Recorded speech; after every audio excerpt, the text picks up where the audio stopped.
God is the most strategic father you could ever imagine. He's the most strategic mind you could ever imagine. What am I saying?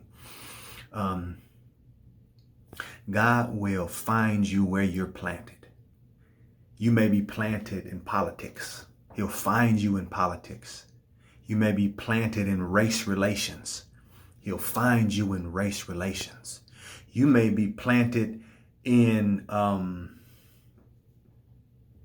I don't know, some type of, activism, whether maybe it's animal activism, maybe it's nature activism. God will find you where you are planted. What does that really mean? It means we have a tendency as people to find or be planted in a belief, in a present belief so strong that there's really no deviation. Or I should know, it's this. God will plant you where you are focusing your attention. So again, let's say race relations. You may be somebody who has witnessed, society and cultural issues and whether it's racism or just how people treat people. You may find yourself being one of those people who really pay attention to that. That's a strategic move because God awakens you by way of what you focus on or what you find yourself really, really, really passionate about.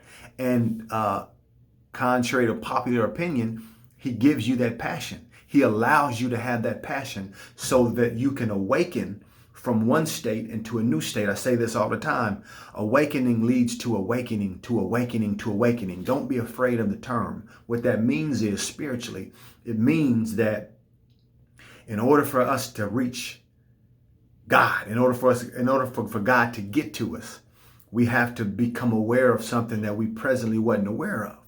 So when you allow your mind and your spirit to open up to something, then it'll lead to something else if you allow it. Now that's the trick. There's divine flow in everything. God's strategy is to get you to this specific destination. Sometimes it takes a long time depending on your willingness to continue in your growth, in your spiritual growth, and to continue in your awakening. But just know that God is strategic. God gave you that thought. God gave you that passion to look in this direction, only to allow that direction to veer you around another direction, to bring you ultimately into an identity that is more akin to God. I hope it makes sense, people. Pastor Jamal, make it make sense. I'll talk to you. Peace.